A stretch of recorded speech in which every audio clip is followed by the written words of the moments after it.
विशाल आक्रोश रैली। इस न्यूज के प्रायोजक है धर्मराज बैरवा। फांसी दो, फांसी दो, इंद्र कुमार के हत्यारों को फांसी दो, फांसी दो। कब तक सूरज चांद रहेगा? इंद्र कुमार के हत्यारों को फांसी दो, फांसी दो, इंद्र कुमार के हत्यारों को फांसी दो, फांसी दो। ये खबर है दिनांक 24/8/2022 जयपुर की अनुसूचित जाति जनजाति अत्याचार निवारण संयुक्त संघर्ष समिति और doctor Ambedkar memorial welfare society Rajasthan के तत्वाधान में राजधानी जयपुर में विशाल जन आक्रोश रैली का आयोजन किया गया। भारी संख्या में जयपुर और राजस्थान के अन्य जिलों से अनेक संगठनों के लोग रैली में उपस्थित हुए। राजस्थान प्रदेश में अनुसूचित जाति जनजाति के साथ लगातार हो रहे जातीय उत्पीड़न, भेदभाव, हत्या, दुष्कर्म एवं अमानवीय अत्याचार के विरोध में समस्त अनुसूचित जाति जनजाति के लोगों व विभिन्न सामाजिक संगठनों के द्वारा शहीद स्मारक, गवर्नमेंट हॉस्टल से सिविल लाइन फाटक तक विशाल आक्रोश रैली निकाली गई, जिसमें हजारों की संख्या में लोगों ने भाग लिया। रैली के विसर्जन के पश्चात शिष्टमंडल द्वारा मुख्यमंत्री राजस्थान सरकार के नाम से टीका राम जूली, जो कि मंत्री सामाजिक न्याय एवं अधिकारिता विभाग के हैं, इनको 10 सूत्रीय मांग का ज्ञापन दिया गया।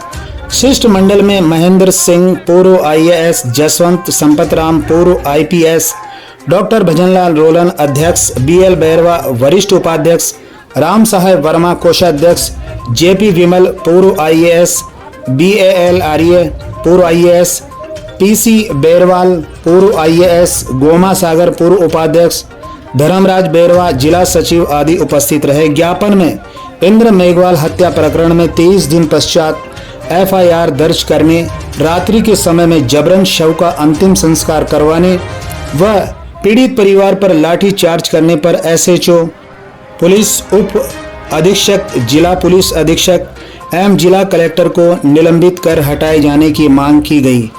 पुलिस से प्रकरण की निष्पक्ष अनुसंधान की आशा नहीं जताई जा रही है, लिहाजा प्रकरण का अग्रिम अनुसंधान CBI से करवाए जाने की मांग की गई। जिला शिक्षा अधिकारी के खिलाफ विभागीय कार्रवाई करते हुए उक्त विद्यालय की मान्यता को तुरंत रद्द किया जाए और उसे दोबारा बहाल भी न किया जाए। बिना भेदभाव के पीड़ित परिवार को 50 लाख रुपए की वित्तीय सहायता एवं सरकारी सेवा में 2 नौकरी तत्काल दी जाए, जैसा कि अभी कुछ समय पूर्व सरकार द्वारा उदयपुर में कन्हैया लाल के परिवार को सहायता दी गई थी। जातीय भेदभाव की समस्या का अध्ययन राज्य सरकार के स्तर पर किसी विश्वविद्यालय से प्रोजेक्ट अथवा PhD के रूप में करवाया जाए। बाड़ी जिला धौलपुर में सहायक अभियंता हर्षाधिपति वाल्मीकि बिजली विभाग पर हुए कातिलाना हमले के आरोपी की जमानत निरस्त करवाने हेतु उच्च न्यायालय में विशेष याचिका दायर की जाए।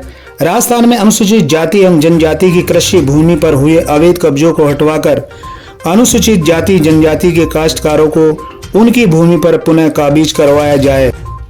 दलित समाज की मांग है कि दिनांक 2 अप्रैल 2018 को अनुसूचित जाति जनजाति वर्ग द्वारा किए गए आंदोलन के तहत दर्ज मुकदमों में चालान पेश किए गए प्रकरणों को शीघ्र वापस लिया जाए एवं लंबित अभियोगों को समाप्त कर निर्दोष लोगों को राहत दी जाए। राजस्थान अनुसूचित जाति आयोग एवं अनुसूचित जनजाति आयोग को वैधानिक दर्जा प्रदान किया जाए। शिष्टमंडल के द्वारा ज्ञापन में ये सारी बातें लिखी हुई थी। विशाल आक्रोश रैली में पधारे हुए सभी लोगों को सभी संगठनों ने धन्यवाद दिया और आभार व्यक्त किया। दलित को कमजोर और लाचार समझने की गलती न करें। दलितों पर अत्याचार करने की बुरी आदतों को छोड़ देवे, नहीं तो एक बार फिर से 2 अप्रैल 2018 को जो आंदोलन हुआ था उससे भी बड़ा आंदोलन देश के अंदर हो सकता है।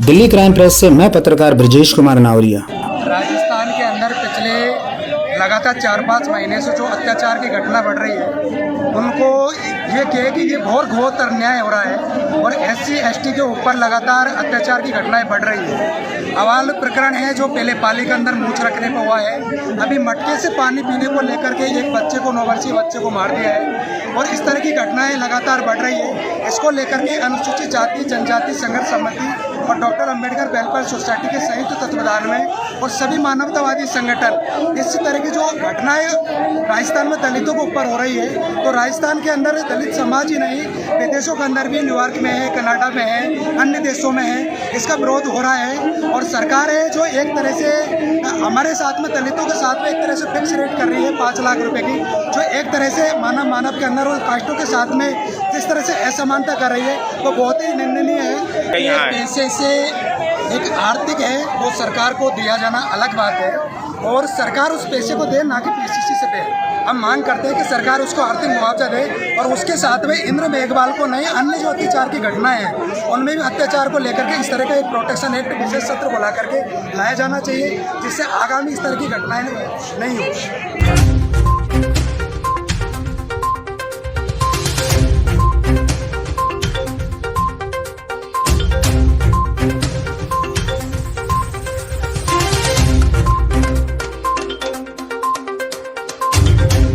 मैं सरकार से मांग करना चाहूंगा कि जो 50 लाख रुपए का जो मुआवजा है, जो मनुवादी लोगों के द्वारा डायरेक्ट बिना कहे उनको 50 लाख का मुआवजा दे दिया जाता है, सरकारी नौकरी दे दी जाती है, जबकि आर्टिकल 14 जो इक्वलिटी की बात करता है, विधि के समक्ष सब समान है।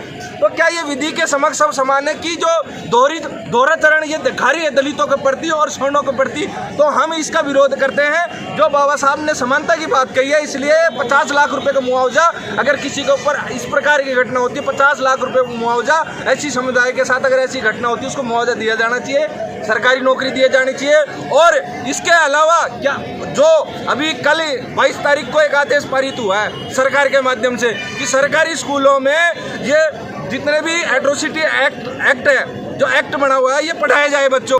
जालोर की घटना में हमारे राजस्थान के सारे अनुसूचित जाति जनजाति वर्ग के जो संगठन है, लोग हैं, कार्यकर्ता और आम नागरिक आज यहाँ इकट्ठा हुआ है। और हम सब की एक ही मांग है कि जो बाबा साहब के साथ इतने वर्षों पहले जिस तरह से उनको पानी नहीं पीने दिया जाता था, स्कूल में बैठने नहीं दिया जाता था, वो आज रिपीट हो रहा है। और भारतीय संविधान को लागू हुए इतने साल हो गए, 75 साल हम आज़ादी के मना रहे हैं, और ऐसे में हमारे बच्चे को मटके से पानी पीने पर मार दिया जाता है और फिर उसको न्याय नहीं मिलता है। दूसरी घटनाएं जो उदयपुर की हुई उसमें 50 लाख रुपए मदद के रूप में दिया और इंदर मेघवाल के लिए सिर्फ 5 लाख। तो ये भेदभाव नहीं है तो क्या है?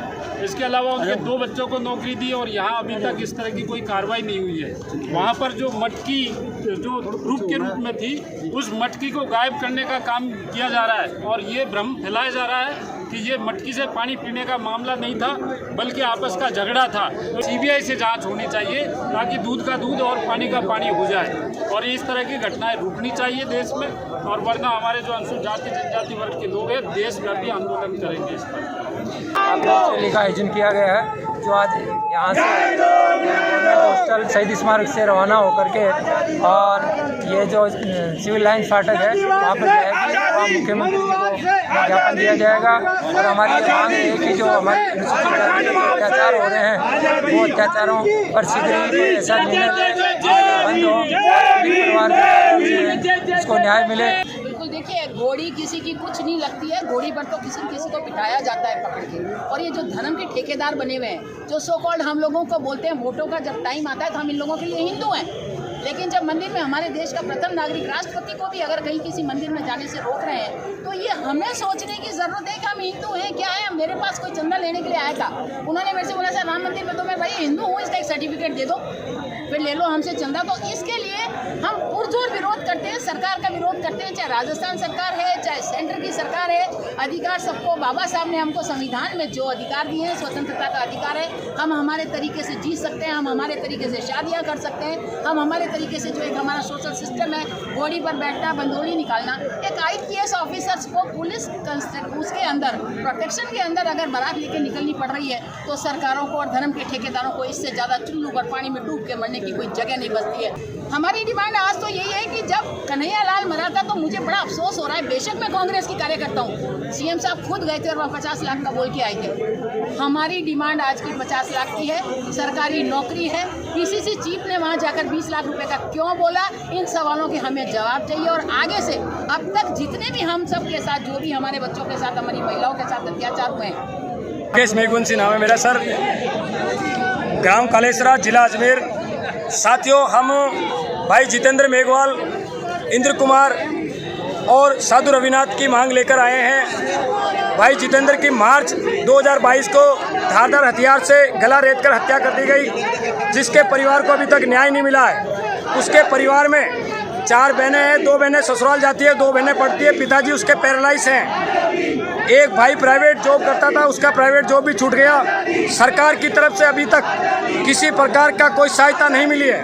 उसके परिवार को नौकरी नहीं मिली है, केवल घोषणा कागजों में हुई है, लेकिन अभी धरातल पे कुछ हुआ नहीं है। दूसरी घटना है ग्राम जसवंतपुरा, भीनमाल पाली, जालोर से साधु रविनाथ का झगड़ा होता है रास्ते को लेकर। वहाँ के स्थानीय विधायक से रात को झगड़ा होता है, दूसरे दिन उसकी पेट से टकी हुई लाश मिलती है। मीडिया और कुछ लोग इसको आत्महत्या बता रहे हैं, लेकिन ये आत्महत्या नहीं है, सीधा सीधा मर्डर है। साथियों, इसकी सीबीआई जांच होनी चाहिए। एक दलित साधु से क्या उनका लेना देना, एक सन्यासी आदमी से क्या लेना देना। और तीसरी घटना 13 अगस्त की है, भाई इंद्र कुमार मेघवाल की पानी की मटकी से पानी पीने पर वहाँ के प्रिंसिपल द्वारा इतना बुरी तरह पीटा गया कि उसकी कान की नस फट गई। नस फट जाने के कारण अस्पताल के दौरान उसकी मृत्यु हो गई। साथियों, तीनों घटनाएं दर्दनाक हैं, निंदनीय हैं। जितनी निंदा की जाए उतनी कम है। सरकार से मांग करते हैं हम लोग कि सबसे पहले तो उनको न्याय मिले और आरोपियों को कड़ी से कड़ी सजा मिले। जो भी समाज मांग करता है वो मांग पूरी होनी चाहिए। दूसरा हमारा मुद्दा है, सरकार ऐसा प्रावधान करे कि जो भी ऐसे समाज के जो कंटक है, ऐसी घटना को अंजाम देता है या ऐसी सोच रखता है, तो जो ऐसी घटना करता है उस जो सरकार वो पैसा दे रही है वो वसूली उसी आदमी से की जानी चाहिए, उसकी संपत्ति कुर्क करके की जानी चाहिए, ताकि समाज के कंटक या ऐसी मानसिकता रखने वाले लोग दोबारा कभी ऐसा सोचे तो 10 बार सोचेंगे कि अगर हमने ऐसी घटना को अंजाम दिया या ऐसी सोच रखी तो हमारी संपत्ति कुर्क हो सकती है या हमारे को हर्जाना भरना पड़ सकता है।